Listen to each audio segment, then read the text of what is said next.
Olá, irmãos, estou aqui para compartilhar com vocês um estudo sobre a profecia do profeta Daniel sobre o fim dos tempos e ensinar também uma interpretação clara e simplificada do texto bíblico, voltada para a lei, os profetas e os salmos, onde estão descritos grandes mistérios revelados para o seu povo. E uma interpretação simples, voltada diretamente para esse contexto de lei, profetas e salmos, faz com que a gente tenha uma interpretação clara da Bíblia, né? E não uma interpretação onde a gente acaba fugindo do contexto bíblico, né? Então, com o propósito de esclarecer e ensinar mesmo até a maneira de como você aprender a interpretar o texto bíblico, que nós vamos fazer nesse estudo aqui, mostrando cada vez mais uma maneira simples de entender o texto, como aprender a interpretar. Então, espero que você goste do vídeo, curta e se inscreva no canal. Vamos pro vídeo. Olá pessoal, vamos começar o nosso estudo sobre as visões do profeta Daniel. Esse estudo tem por objetivo marcar aí uma interpretação mais focada na palavra. Nós vamos estudar o capítulo 2, o capítulo 7, o capítulo 8. E à medida que nós formos aprendendo aqui, divulgando o estudo, você vai acompanhando tudo aquilo que o Senhor mostrou ao profeta Daniel. Nós vamos estudar à luz da palavra, uma interpretação voltada para o texto bíblico, para a lei, para os profetas, para o livro de Salmos. E nós vamos estudar com essa perspectiva, a perspectiva da palavra.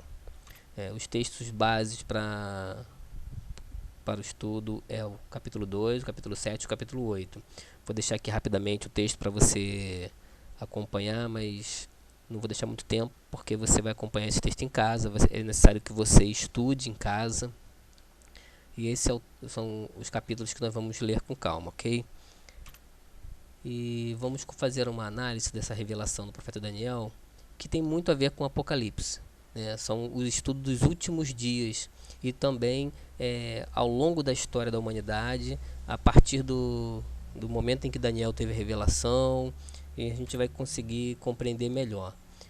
O profeta Daniel, no capítulo 2, ele teve uma revelação que foi o sonho de Nabucodonosor. Nabucodonosor teve o sonho e Daniel teve a revelação do sonho. Ele não só teve a visão do que Nabucodonosor sonhou, mas como ele também teve a interpretação. E quando você lê o texto, você vê essa estátua, né? Uma figura de um homem.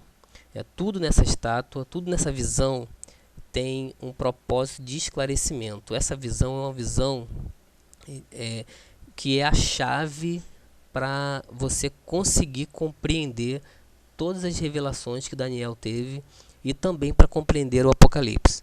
E é por isso que é muito importante você conseguir entender o que significa cada detalhe da estátua.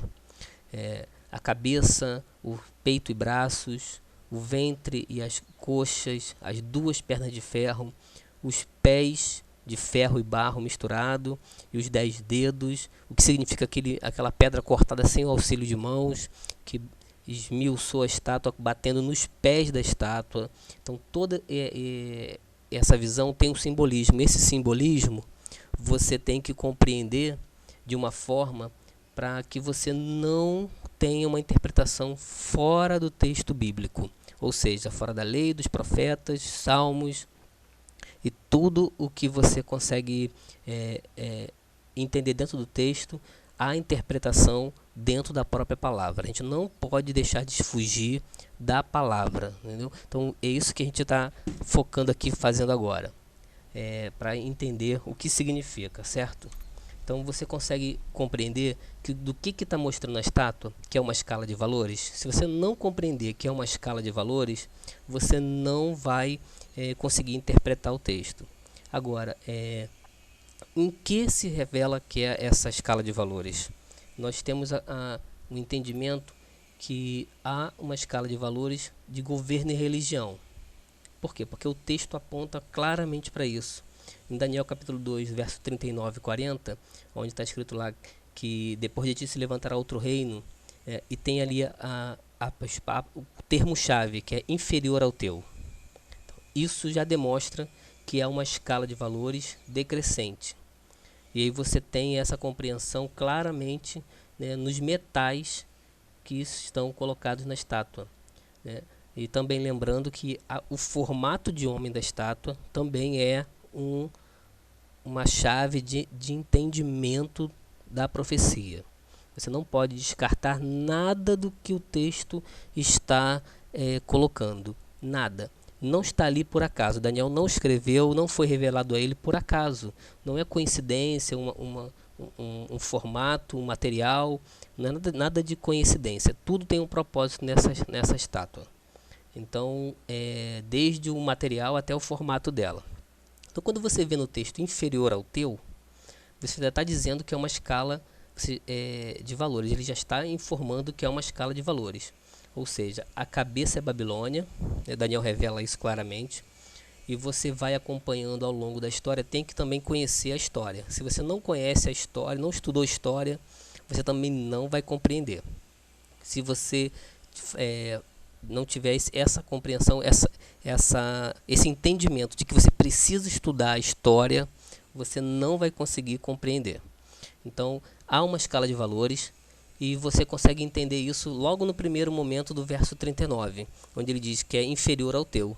Quando ele diz inferior ao teu, ele já demonstra que o Babilônia é superior e o reino seguinte, que é o Império Medo-Persa, ele é inferior da Babilônia. E na visão da estátua, a cabeça de ouro, que é a Babilônia, e o peito e braços são de prata. Obviamente, o ouro é muito mais valioso que a prata.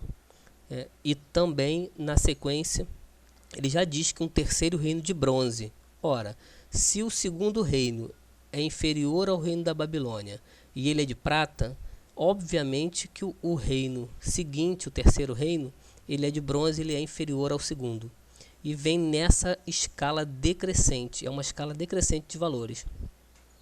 E aí vem o quarto reino, e aí ele vem como ferro. Obviamente o ferro é inferior ao bronze.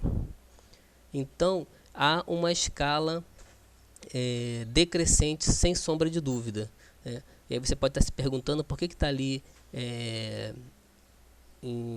separado em destaque em azul forte como ferro.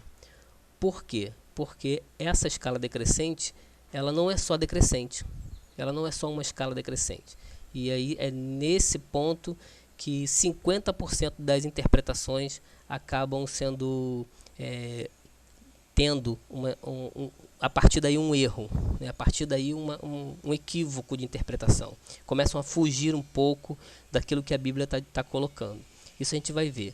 Mas da onde você tira isso que o ouro, prata, bronze, ferro, isso tem a ver com governo, com religião? Simples, dentro do próprio texto bíblico. A gente precisa ter esse foco sempre no texto bíblico. Se você prestar atenção, você vai ver que em Isaías 60, que é um texto que fala dos fins dos tempos, onde Israel vai ser restaurado. E olha o texto que diz: em vez de bronze lhe trarei ouro, em vez de ferro, prata, em vez de madeira lhe trarei bronze, em vez de pedras, ferro.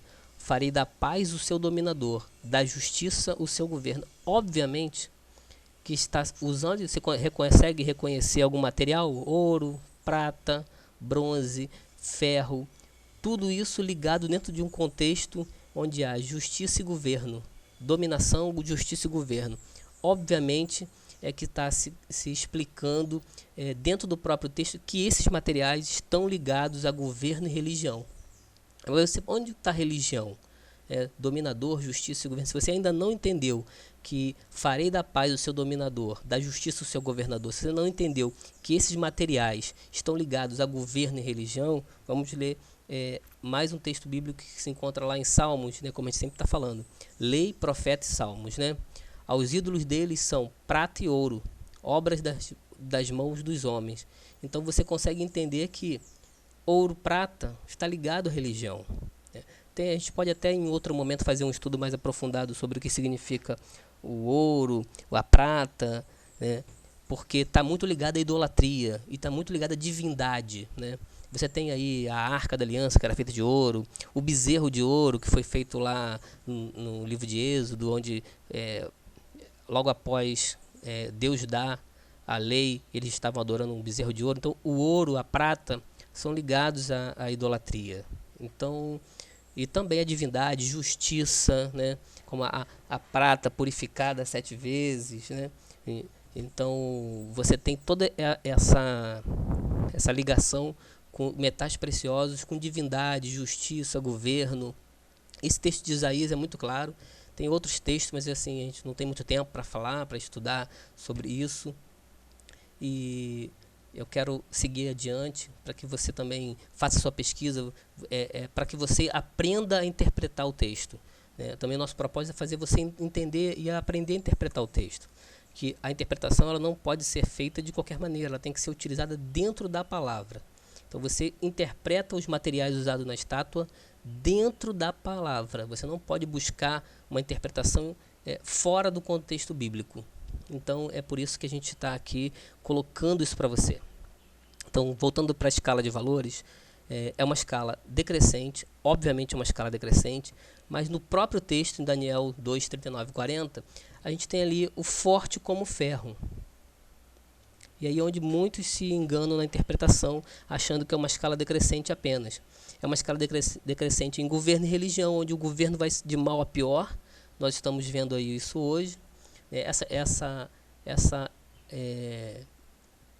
profecia de Daniel, ela deixa muito claro que os reinos da terra vão se deteriorando.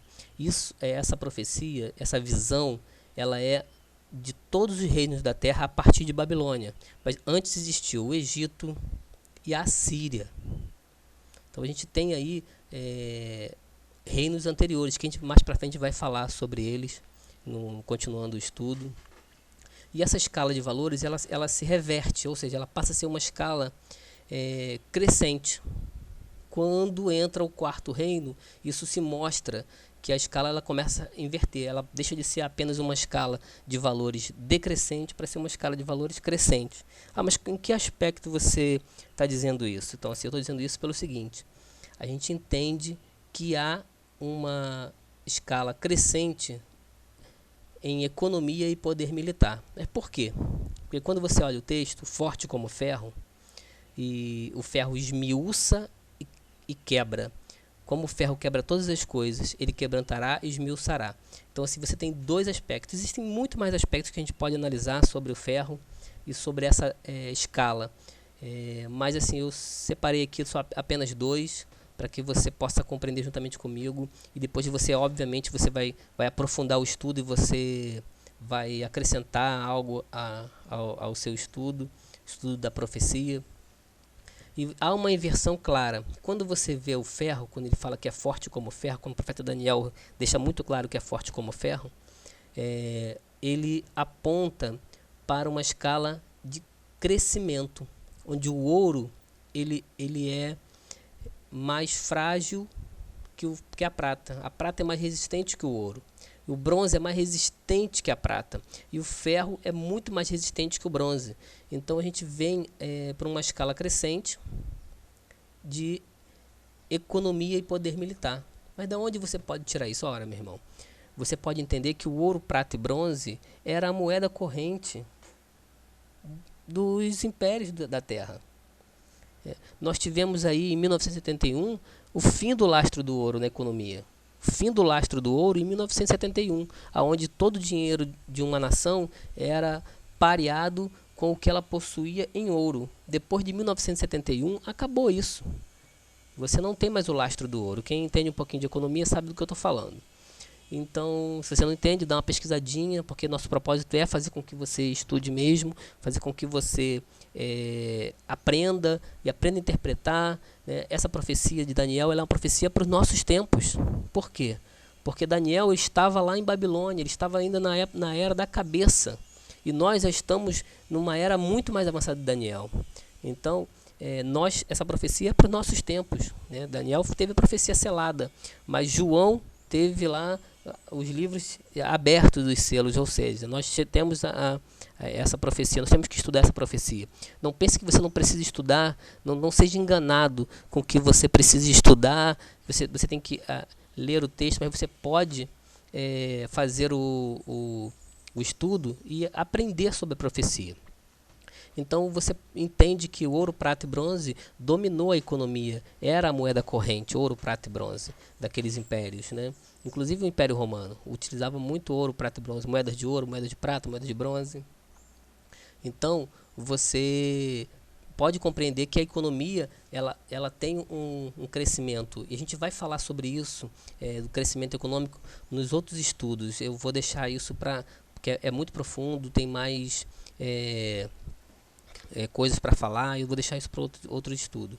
E o poder militar não precisa nem falar, porque obviamente, né, as armaduras do exército grego eram feitas de bronze, as couraças, os escudos, o escudo era de madeira revestido de bronze. Já o Império Romano, as armaduras eram todas feitas de ferro, né? Então você vê nitidamente um aumento do poder militar. E hoje o ferro ele faz tudo no poder militar, no exército, na marinha aeronáutica, tudo é feito de ferro. Os aviões, os tanques de guerra, os navios. Então você consegue compreender isso de maneira muito simples. O texto aponta em Daniel 2,41, quanto que viste aos pés e dos dedos, em parte de barro, de oleiro e em parte de ferro, isso será o reino dividido, contudo haverá nele alguma coisa da firmeza do ferro, pois que viste o ferro misturado com o barro de lodo. Então assim, duas palavras esses termos aqui, essas duas palavras que eu deixei em destaque, alguma coisa, a gente vai estudar isso depois, porque é uma expressão que a gente precisa compreender, não está ali por acaso, contudo haverá nele alguma coisa da firmeza do ferro. Quando a gente vai olhar a palavra original, nós vamos estudar, vamos entender o que isso significa. A palavra misturado também tem um significado bem diferente para o aramaico. Foi escrito em aramaico, a gente vai citar, a gente vai trazer isso, e eu quero colocar esse estudo como uma abertura para que você consiga compreender. Se você não conseguir compreender isso no texto, se você não conseguir fazer esse paralelo, você não vai conseguir interpretar o que a visão de Daniel quis dizer, tudo que o Senhor revelou a Daniel. Então nós temos aí uma chave para interpretação. Obviamente não sou o dono da verdade, não tenho essa pretensão, mas eu quero ajudar você a compreender o que de fato você pode entender, o que está muito claro no texto e o que você pode estudar e seguir adiante dentro de um contexto da palavra, dentro daquilo que você pode compreender e analisar dentro da lei, dos profetas, do livro de Salmos. Estou citando Salmos porque o livro de Salmos tem muita revelação, é muito escatológico. Até o Salmo 23 ele é escatológico, para você ter ideia. Então o livro de Salmos, que a gente cita muito, né? A gente canta muito sobre o livro de Salmos, mas muitas pessoas não conseguem compreender o que de fato está escrito ali, e não conseguem ligar com os profetas menores, né, que são menores apenas por tamanho, né, de capítulos escritos, mas não são menores em nada. Eles têm uma revelação profunda sobre o fim dos tempos, e nós estamos fazendo essa análise para que você compreenda e você venha juntamente conosco aprender e acrescentar. Deixe o seu comentário, coloque ali o seu comentário no canal e venha discutir, pode fazer perguntas. Eu sempre vou ler os comentários e vou respondendo à medida que os comentários forem aparecendo. Nós vamos colocando ali as respostas, e acrescente também, venha nos ajudar a fazer esse estudo de maneira muito clara, muito transparente, para que você compreenda e ajudar você a entender o que significa a visão do profeta Daniel. Deixa essa introdução. Se você gostou, dá uma curtida aí e mande sua pergunta, mande seu comentário, e nós vamos ler com bastante calma, muita tranquilidade.